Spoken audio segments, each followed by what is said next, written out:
đường lên nhà hàng.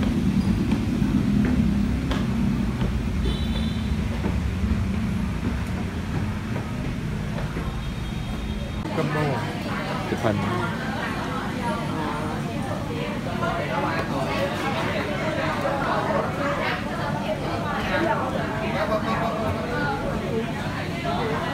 Để bên gọi nước rồi. Có nước suối không?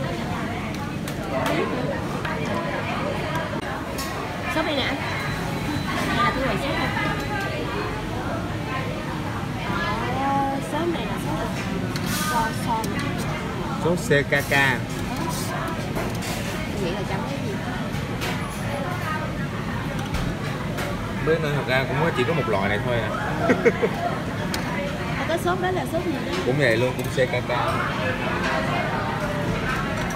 Lát có cháo á, mà lấy hành với chanh. À, không, lấy tiêu á, lấy tiêu dắt chanh lên anh.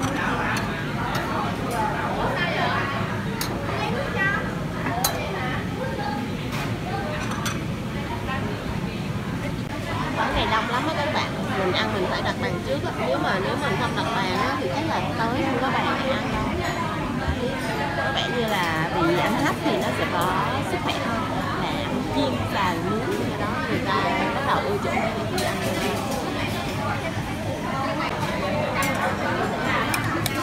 Đây là gạo này. Làm cơm hả? Cháo hả?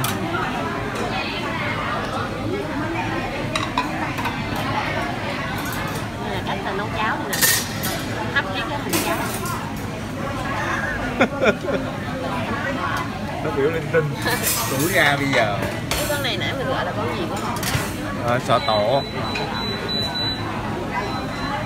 Hai này cất. Nãy sợ bị không thể cưỡng lại được hai món đó. Mà có hai người ăn không có hết hai gì đó.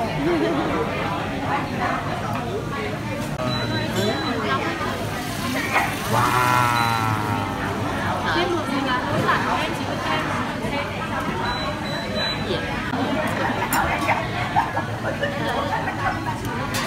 Đó, lấy nguyên cái dĩa ra đó nha. Này có kinh nghiệm. Còn đây là cái mực nãy anh nói là mực nút. Mực nút. Có được nhiều món thôi.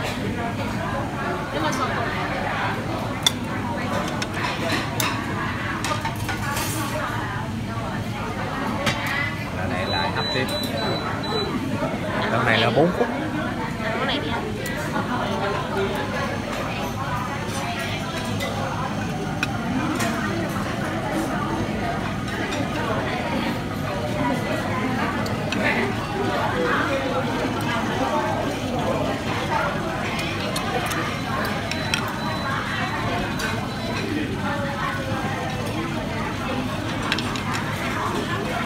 Nè, hấp ôi trời. Ngon không? Tươi á. Hả? Tươi á.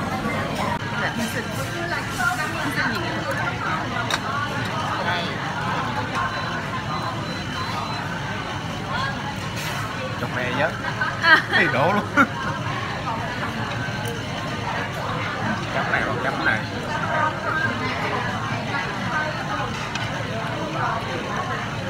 Em phải đổ ở đây để em lấy cái còi nè.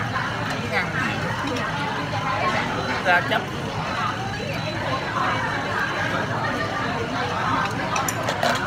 Bỏ vỏ đây nè, ăn. Bỏ vỏ đây nè, ăn.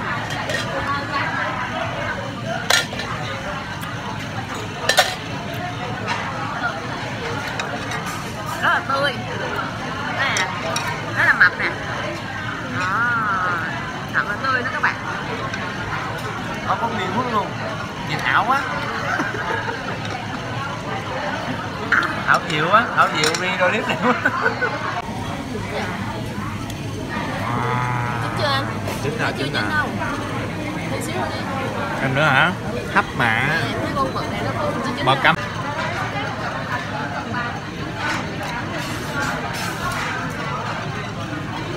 Lấy ra. Lấy ra dễ để Nãy nó làm gì?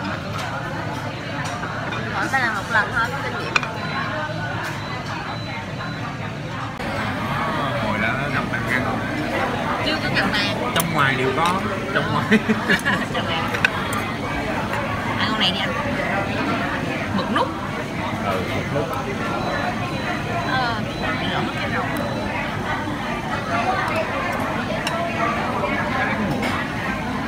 Gì vậy? Anh ăn nhiều quá chứ gì? Cái nước bên trong chảy ra nóng.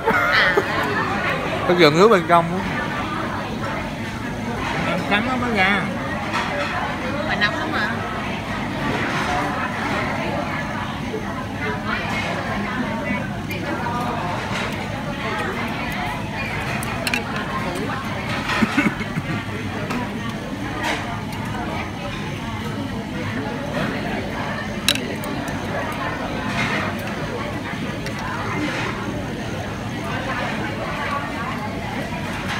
Em quay chỗ khác luôn mà.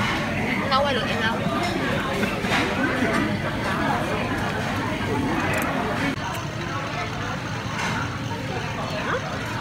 Anh ăn nhanh vậy.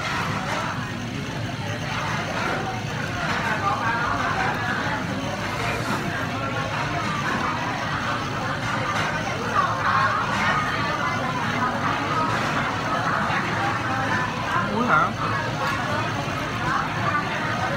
Thử hai rồi. Nãy là nãy.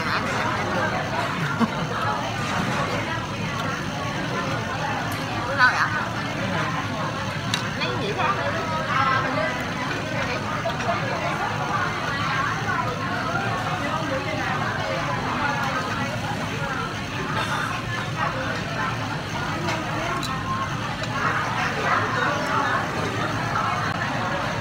Trứng nhăn luôn nè.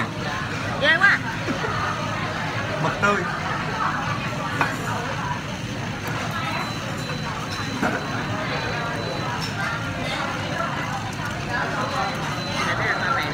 Đậu nước là các bạn nè.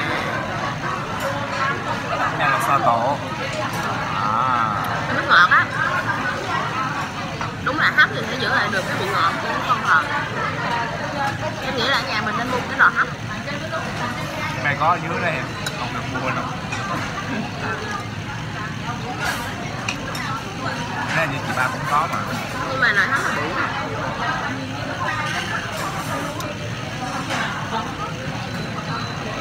À, anh nó bự không? Quá trời bự luôn á. Giống con sò dương nữa.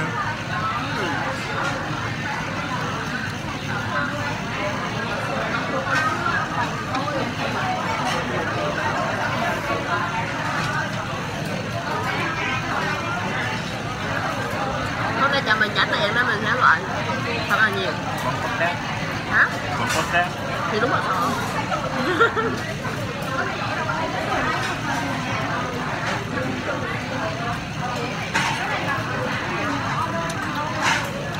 Em nói rõ với mấy bạn còn có cái. Anh nói nghe rồi.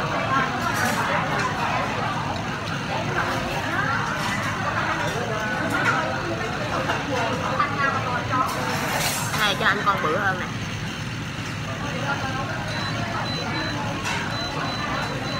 Hải sản ăn cái món hấp này mấy con nhỉ? Ngon, nước.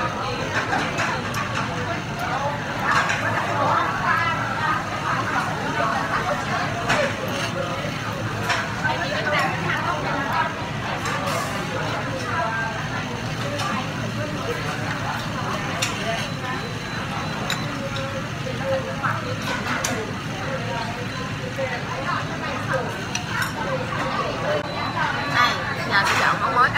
Rồi điểm nó bị rớt rồi. Rồi đẹp cũng rớt rồi.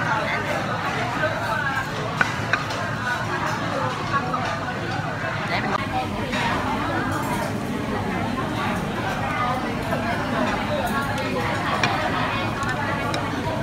ngồi để dành đi lại. Nhắn gì? Biết là dành nước. Sò đẹp đường, sò đẹp nước sò nước. Coi. Tồi. Rồi, con. Đây là hắc cảo. Hắc cảo. Hắc cảo sò điệp luôn. góc lum luôn.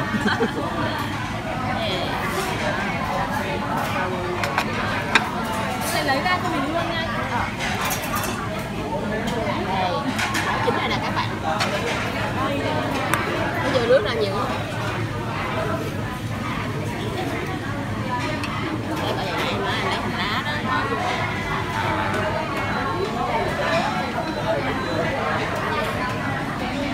Cái sao to này là 2.000 muỗng. Nghĩ được rồi. Em bắt to hơn muỗng đó. Rồi, Cái này cái này đi. Này à?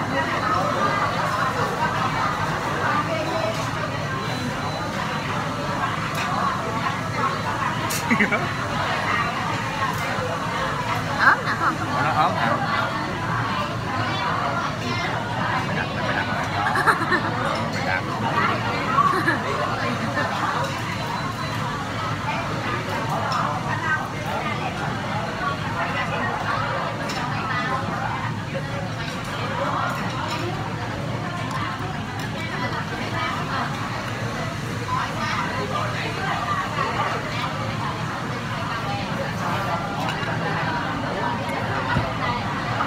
Ăn như vậy á là thấy cái miếng nước á nó ngọt hơn cái miếng còi thỏi, nên chỉ thấy được cái vị ngọt của mướp à.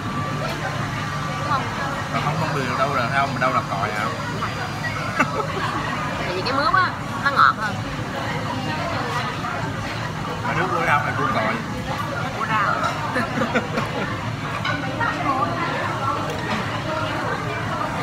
Giờ đã hiểu vì sao cái còi là phải làm cái mướp của ông em. Mướp ra này á.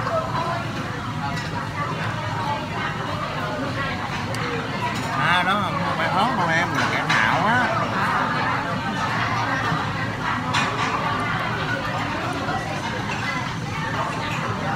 Kẻ thảo. Không phải ớt. Giống miếng này nè.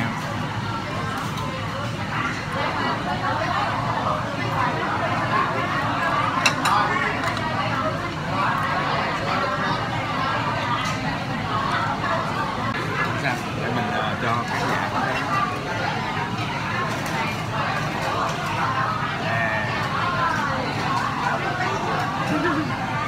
Ăn vậy đó.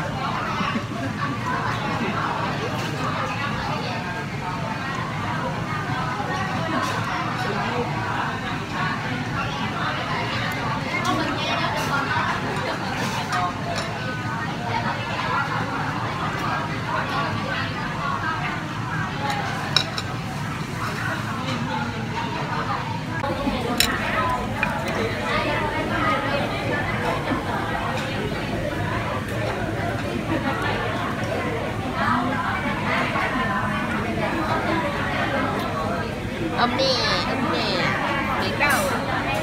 Nó chọn ngon ha.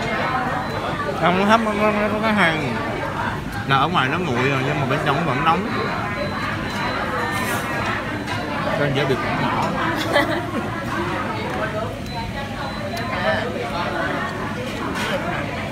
Một chén nước suối nó không mang được. Bạn bên kia mang cũng không. Hầm tập 2. Tập 1 ăn sò có cắt. Ở bên này phụ nước hơi chậm. Gọi nước từ hồi đầu muốn ăn mà giờ tới cuối muốn ăn rồi chưa có nước. Sắp hoàn thành muốn ăn rồi ăn rồi vẫn chưa có nước đủ. Cái nữa mình uống trà sữa.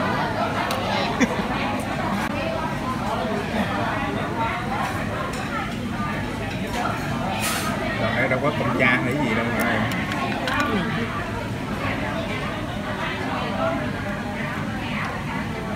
Đây nè. Ăn.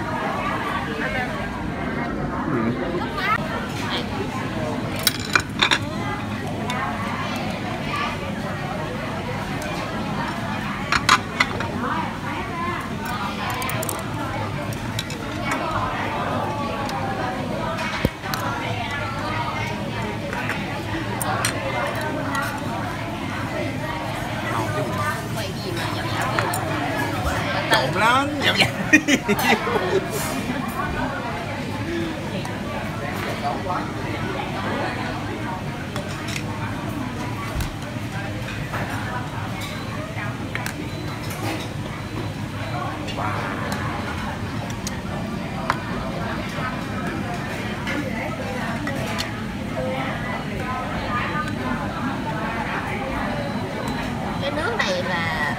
hồi nãy giờ mình hấp nước trong hải sản nó ra đó các bạn, chứ không phải là nước.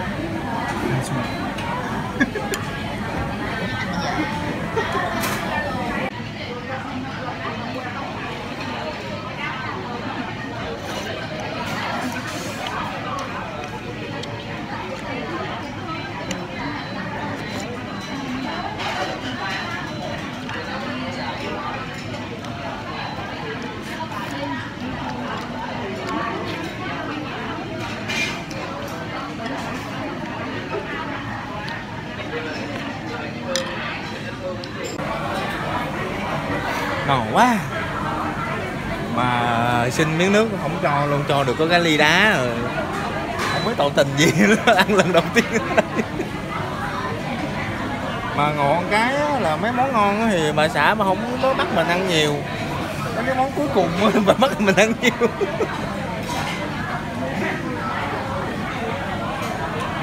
Ăn xong mình đói bụng luôn à.